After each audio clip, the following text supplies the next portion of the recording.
Welcome back to the abundant season. We are in my really tired garden this morning. There's some beautiful things that's still out here, of course, but there's also some disease. You can see my diseased tomatoes right behind me. They're still producing, and I'm good with it as long as they keep giving me food. I'm happy with that.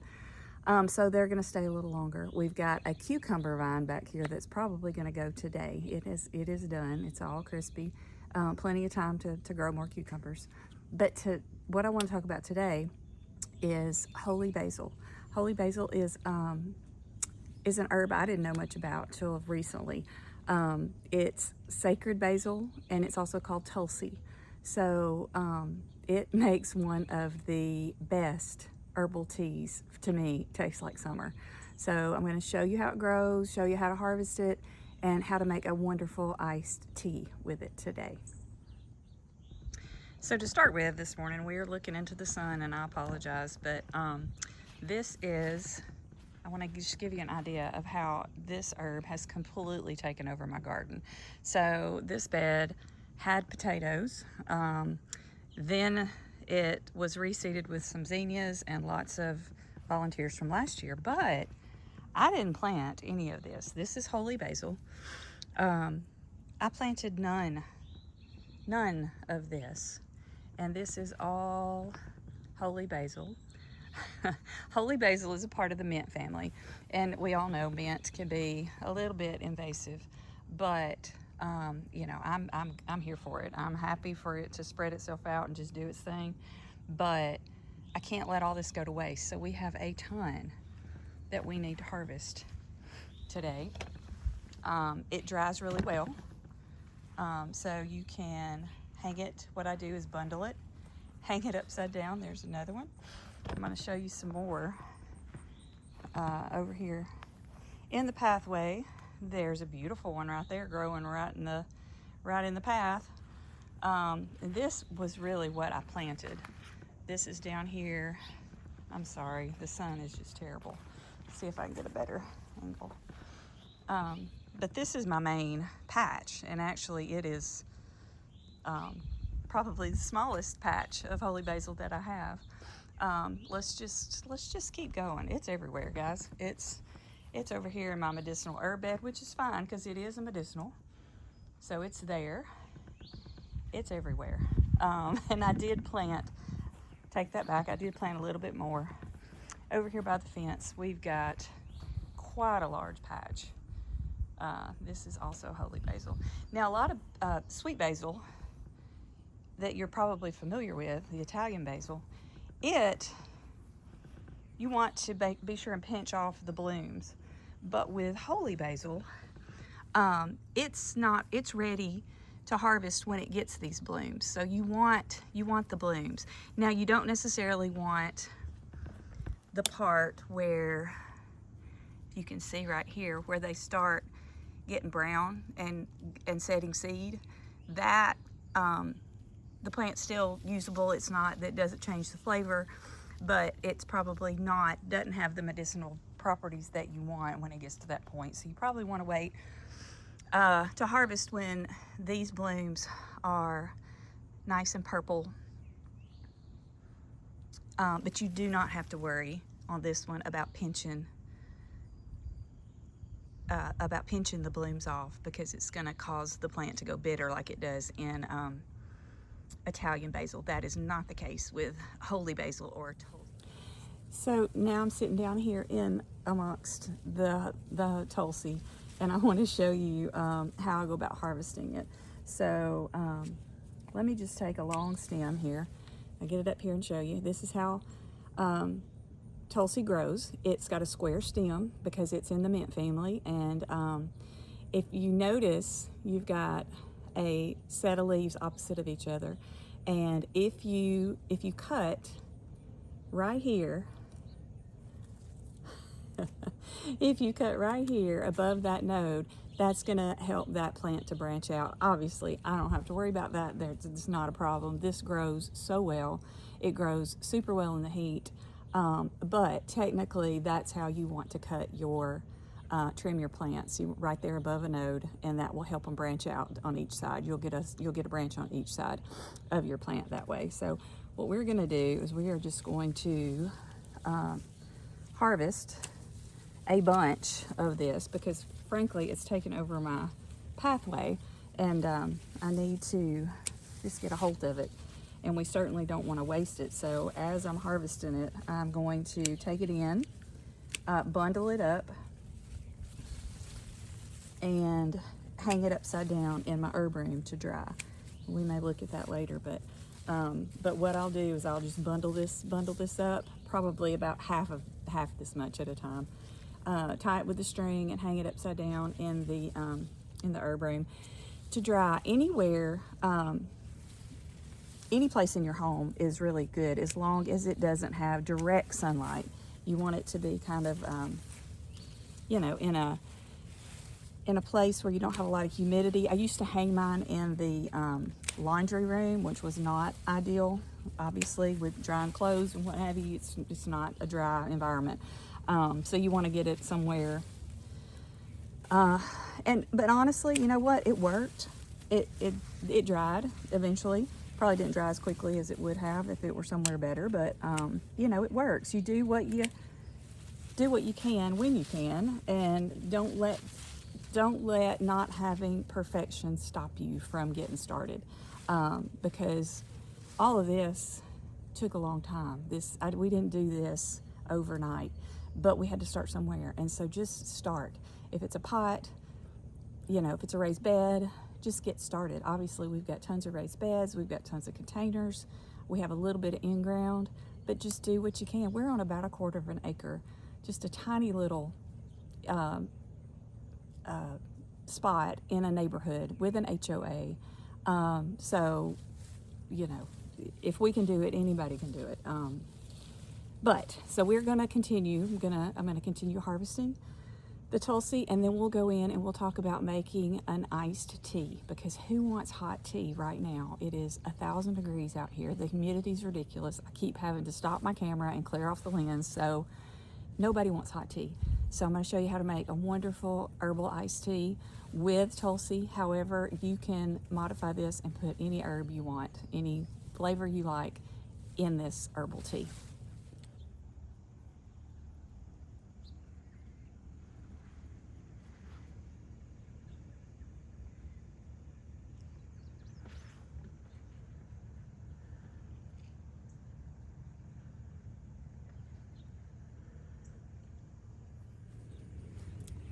So before we go back in the house to make our tea, I wanted to talk a little bit about the benefits of Tulsi.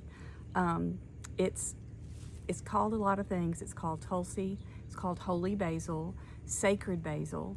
It actually is from India, and it is revered and worshipped, and I'm not about that. I worship the Creator, not the creation. I'm very thankful because this is a powerful medicinal, but I prefer to use Tulsi as the name. But no matter what you call it, it is a powerful adaptogen. And adaptogen means it helps to balance. It balances internally, it balances physically, it balances mentally. Whatever you've got going on, it's going to bring it back into alignment. So if you're stressed and it makes you anxious and uptight and then it'll bring you down. It will be a calming, have that effect on you. If, however, you get anxious and get shut down, get depressed, get sad, it has an uplifting property that will have that action within you. So it's very, the name adaptogen, it adapts to what you need. It also has properties that have been known to lower cholesterol in studies. It also can balance blood sugar. So, and it tastes great, so why not? But just know that not only are you getting a great tasting tea, you're also getting a lot of nutritive benefits that can help you out in a lot of different ways. We are now plucking the leaves off of our Tulsi. to make the tea. And I will say that these leaves are pretty wilted right at the moment. I did the harvesting early this morning, and they've been sitting here in the basket in the cool in the house, but they've wilted down some because it's been several hours. But we're ready to make our tea from the fresh leaves that we harvested this morning. Wilted is fine. That's not going to hurt anything. They're still just as valuable. They have just as much medicinal value as they did this morning. And we are going to extract the rest of that with some warm water. I don't use boiling. I use, and you can hear, I've got my electric kettle going. I don't heat the water to boiling, but I do heat it to about 175. I have an electric kettle that has temperature choices, so you can heat your water to exactly the temperature that you want. I usually don't ever use boiling water on my herbs.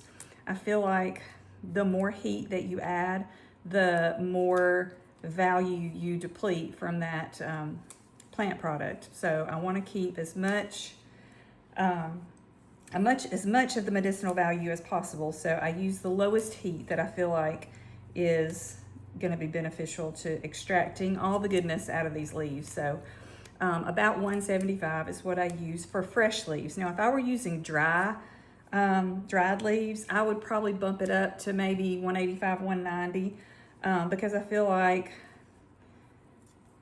the dried leaves need a little more encouragement to release those oils and the good things that you want to get out of those herbs. So I up the temperature a little bit for that. But back to what we're doing here, I'm using a French press to brew my tea in. For me, this is the easiest, less mess, quickest way to make tea, but you certainly do not have to use the French press. That's just what I choose to use. Now, I have probably a couple of cups of plant matter in here. It's almost to the top of my French press. I'm just going to pour my warm water to cover. Actually, I'm going to pour it all the way to the max line of this French press. So we're going to go all the way up. And this is a very important part of making any herbal tea, whether it's going to be hot or iced, but you always want to make sure you cover. See all that steam escaping from your vessel? You're going to make sure you cover that, because as that steam is escaping, so are all the volatile oils and all the good things that you want to be in your tea. So you don't want that to escape. So whether it's a French press that has a top on it, or you just stick a little dessert plate, a towel, anything to cover up your coffee mug or your mason jar or your French press, whatever you're using to brew your tea, make sure you cover it. You want to make sure you keep in all those oils. Now we're just going to let it sit for, I let mine sit at least an hour. A lot of times, to be totally honest, I'll sometimes come back the next day and strain it. Now it's going to be a really strong tea, but there's nothing wrong with that. It's strictly up to your taste and the flavor that you like. But the longer you leave it, the more goodness will be drawn out. So I also have this regular size. That was a jumbo. I think that's a 50 ounce-ish French press. This is a regular one, which is, I'm not even sure, looks like maybe 32 ounce ones. But in this one, I'm going to go ahead while I've got my water heated, and I'm going to do another tea, and this one's just going to be mint and lemon balm, and I'll get that going, and we'll come back and when everything is done steeping, and we'll make our tea to go in the fridge. So since we've talked about tea today, and I'm making it anyway, I decided to add a little bonus, and in this small French press, we're gonna do mint and lemon balm tea. This is one I drink every day, all summer. Mint, of course, is cooling. Everybody knows mint. Peppermint and spearmint are the two that I'm growing. Same family as the Tulsi that we talked about all day. It's in the mint family as well, but you know, this is the traditional mint. This is very cooling. It's a great summertime thing to sip on in your, you can just put a few sprigs in your water and it will infuse all day. But I like to make this and keep it in the fridge, and I use it as a concentrate. So what I'm gonna do is I'm gonna put, goodness, mint and lemon balm leaves both are tiny, tiny, tiny. So not as much plant matter in this one as in the Tulsi, but probably gonna be a cup or so of the leaves. So mint, as I said, is very good for cooling the body. It's really good for digestion. It's good for reducing a fever if you have a fever because of its cooling properties. So mint is one of the things in this tea, and then lemon balm is the other. Lemon balm has some fantastic characteristics of its own. Lemon balm is great for calming anxiety, for clearing up brain fog, helping you do things like not say all the time. So I think I probably need some more, but just to, you know, clarity of mind, that kind of thing. And lemon balm also is great for digestion. It's also great for cold sores, that kind of thing. It's really good for mood enhancing. It's an uplifting herb. So it is one that I keep in my water bottle all summer long. So we're gonna get this one steeping as well. And then I'll show you how I store it and how I use it from the fridge. So we've got our temperature here is at 175. Gonna go ahead and pour this over.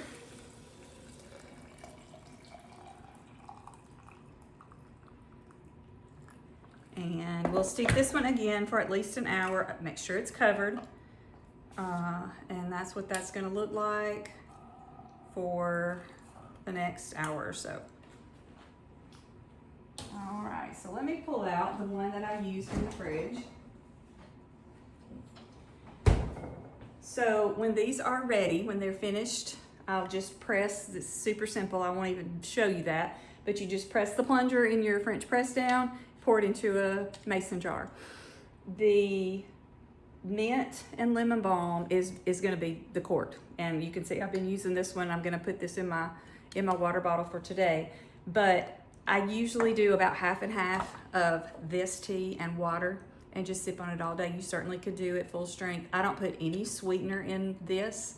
Now in the Holy Basil or the Tulsi one, we do put some honey in that one. And that one I store in a half-gallon mason jar. And these nifty little pouring handled jar toppers are from Amazon.